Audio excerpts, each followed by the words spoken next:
कोई कह रहा है कि झुंझुना मिला है बिहार को, कोई कह रहा है लॉटरी लगी है बिहार की। आप क्या कह रहे हैं? झुनझुना शब्द एक ऐसा विपक्ष के लोगों को मिल गया है, जब बजट में भी जब हम लोगों को पैकेज मिलता है तब भी उसको झुनझुना बोलते हैं, जब बिहार से बड़ी संख्या में केंद्र में मंत्री बनाए जाते हैं उसको भी ये लोग झुनझुना बोलते हैं। हकीकत है कि जब इनका अपना समय था, आप मुझे बताइए ना, राजद के लोग बिहार से इतना हो हल्ला कर रहे हैं, कांग्रेस के लोग कर रहे हैं, इन लोगों की भी तो सरकार थी केंद्र में, और ज़्यादा समय पहले की बात नहीं है, 2004 से लेकर 2014 तक आप देख लीजिए। क्यों नहीं इन लोगों ने बिहार को विशेष राज्य का दर्जा दे दिया? क्यों नहीं इन लोगों ने अपने बजट में उस वक्त स्पेशल पैकेजेस की इन्होंने अनाउंसमेंट की? हकीकत ये है कि ये लोग कहते कुछ हैं, करते कुछ हैं। कथनी करनी में जो फ़र्क होता है, आज सिर्फ हंगामा खड़ा करने के लिए, क्यों? क्योंकि इनके पास कहने के लिए अब कुछ बचा नहीं है। जिस तरीके से इस बजट में बिहार को स्पेशल पैकेज के माध्यम से तमाम चीज़ें दी गई हैं, स्पेशल पैकेज के माध्यम से तमाम मांगों को हम लोग की पूरा किया गया है, तो विपक्ष के पास कुछ कहने के लिए बचा नहीं है, इसीलिए सिर्फ हंगामा करने के लक्ष्य से इन बातों को ये लोग कहते हैं। लेकिन लेकिन लेकिन लेकिन विपक्ष तो कह रहे हैं, तेजस्वी यादव तो कह रहे हैं छल हुआ है, कपट हुआ है, स्पेशल स्टेटस का वादा था और क्या पकड़ा दिया गया है।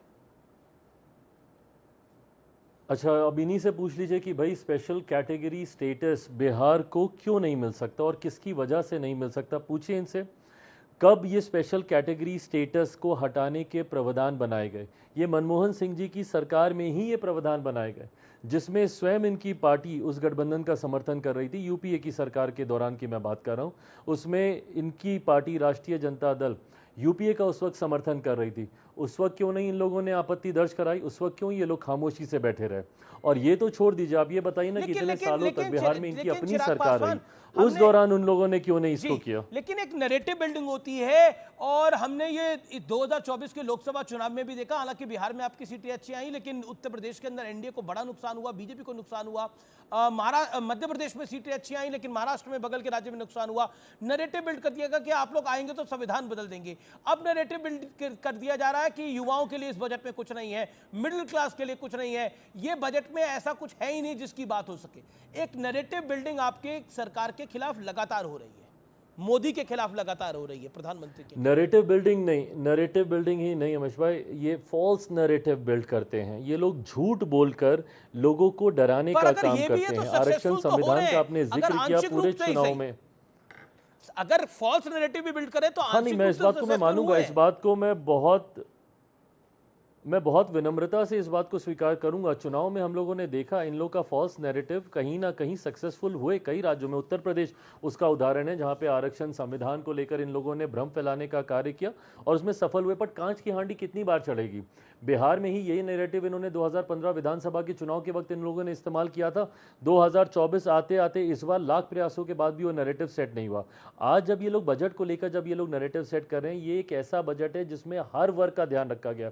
पिछले 10 साल में देश की जो अर्थव्यवस्था मजबूत हुई है, उसका लाभ देश के हर वर्ग को मिले, गरीब को मिले, महिलाओं को मिले, युवाओं को मिले, मध्य वर्ग के लोगों को मिले, किसानों को मिले। इनको प्रायोरिटाइज करके इन वर्ग के लोगों को सहूलियतें देने का इसमें प्रावधान बनाया गया है। रोजगार की बात, युवाओं से जुड़ा हुआ सबसे बड़ा जो विषय रहा है बेरोजगारी का रहा है। रोजगार के लिए इसमें स्कीम्स तैयार की गई हैं, अंडर 5 डिफरेंट स्कीम्स, 4.1 करोड़ रोजगार के अवसर उत्पन्न करने की बात की गई है। एमएसएमई सेक्टर को मजबूती देने की बात कही गई है। देश की अर्थव्यवस्था की रीढ़ की हड्डी है एमएसएमई सेक्टर। जब एमएसएमई सेक्टर मजबूत होगा तो ऑटोमेटिकली अर्थव्यवस्था भी मजबूत होगी और सबसे ज्यादा रोजगार देने वाला, जमीनी स्तर पर रोजगार देने वाला यही सेक्टर है। पर अगर विपक्ष को ये सब दिखाई नहीं देता, विपक्ष ने जो आज प्रदर्शन किया है, उनको लग रहा है, और राबड़ी देवी कह रही है कुर्सी बचाने वाला बजट है, राहुल गांधी कह रहे हैं तुष्टीकरण वाला बजट है। मतलब क्या कुर्सी बचाने वाला बजट है? क्योंकि नीतीश कुमार बिहार से आते हैं और आंध्र से चंद्रबाबू नायडू आते हैं। What else will they say? आप मुझे बताएं ना अमिश भाई, क्या बोलेंगे ये लोग? और इनके पास बचा क्या है बोलने के लिए?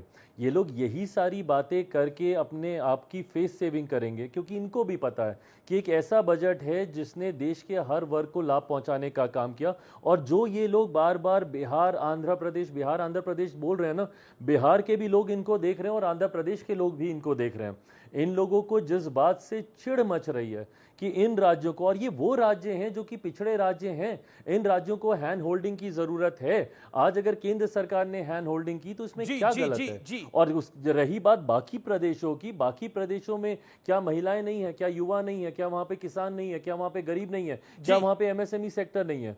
तो हर राज्य में इक्वल डिस्ट्रीब्यूशन हुआ है। और समय समय पर हम लोगों ने देखा है, जब इनकी अपनी सरकारें थी, जब इनकी यूपीए की सरकार थी, क्या उस वक्त डीएमके को इन लोगों ने हैंड होल्डिंग नहीं की?